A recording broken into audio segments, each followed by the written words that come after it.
আসসালামু আলাইকুম। চলছে মধুমাস। এ সময় চারিদিকে নানা রকম মিষ্টি ফলের ছড়াছড়ি, বিশেষ করে পাকা আম।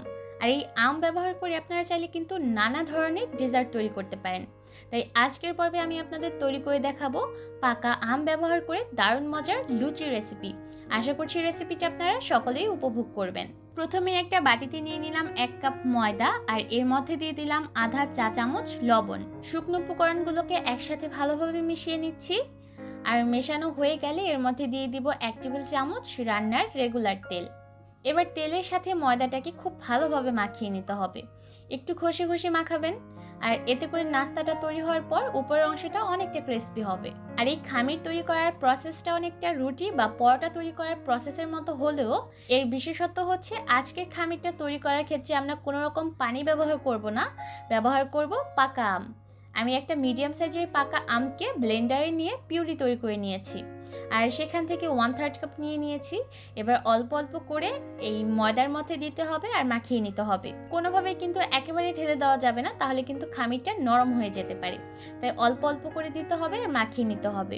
আমি যতটুকু আমের পিউরি নিয়েছি সম্পূর্ণটাই আমি এই খামিরের ক্ষেত্রে ব্যবহার করেছি। এবার খুব ভালোভাবে মথে নিচ্ছি, আর মথে নিতে নিতেই দেখবেন যে খামিরটা অনেকটা নরম হয়ে এসেছে।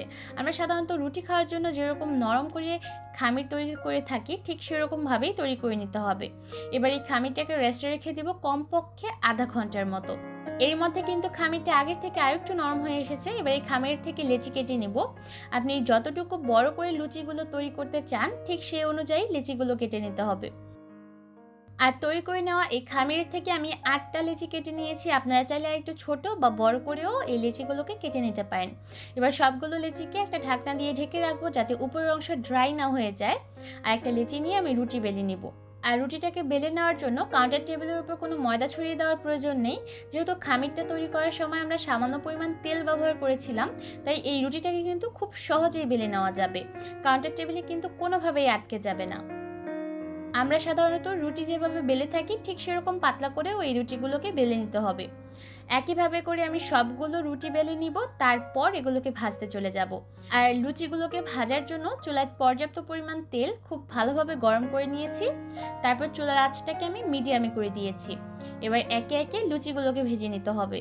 লুচিগুলো তেলে ছাড়ার সাথে সাথে 10 থেকে 12 সেকেন্ডের মধ্যে দেখবেন লুচিগুলো তেলের উপর ভেসে উঠবে। তখন লুচিগুলোর উপর চামচের সাহায্যে এভাবে করে তেল ছিটিয়ে দিতে হবে, তাহলে দেখবেন লুচিগুলো খুব সুন্দরভাবে ফুলে উঠবে। একটা সাইড যখন হয়ে যাবে তখন এই লুচিগুলোকে উল্টে দিতে হবে। আর এই লুচিগুলোকে খুব বেশি লালচে করার প্রয়োজন নেই। দুইটা সাইড যখন হালকা একটু বাদামি রং চলে আসবে তখন লুচিগুলোকে নামিয়ে নিতে হবে। কারণ লুচিগুলো যদি খুব বেশি মচমচে বা ক্রিস্পি হয়ে যায় তাহলে কিন্তু খেতে তেমন একটা ভালো লাগবে না। এর মধ্যে লুচিটা তৈরি করা হয়ে গেছে। এবার লুচিটাকে চুলা থেকে নামিয়ে নিব, আর একইভাবে সবগুলো লুচি ভেজে নিব।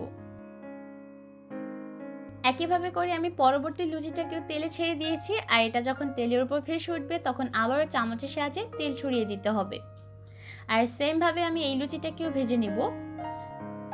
তৈরি করে নেওয়া এই লুচিগুলো আপনারা চাইলে যে কোনো টাইপের ডেজার্টের সাথে সার্ভ করতে পারবেন। আশা করছি আজকের এই ভিন্নধর্মী লুচির রেসিপি আপনাদের সকলের কাছে ভালো লেগেছে। বাড়িতে অবশ্যই রেসিপিটা ট্রাই করবেন, আর খেয়ে কেমন লাগলো কমেন্টের মাধ্যমে জানাবেন। আজকের মতো এখানেই বিদায় নিব। ভালো থাকবেন সবাই। আল্লাহ হাফেজ।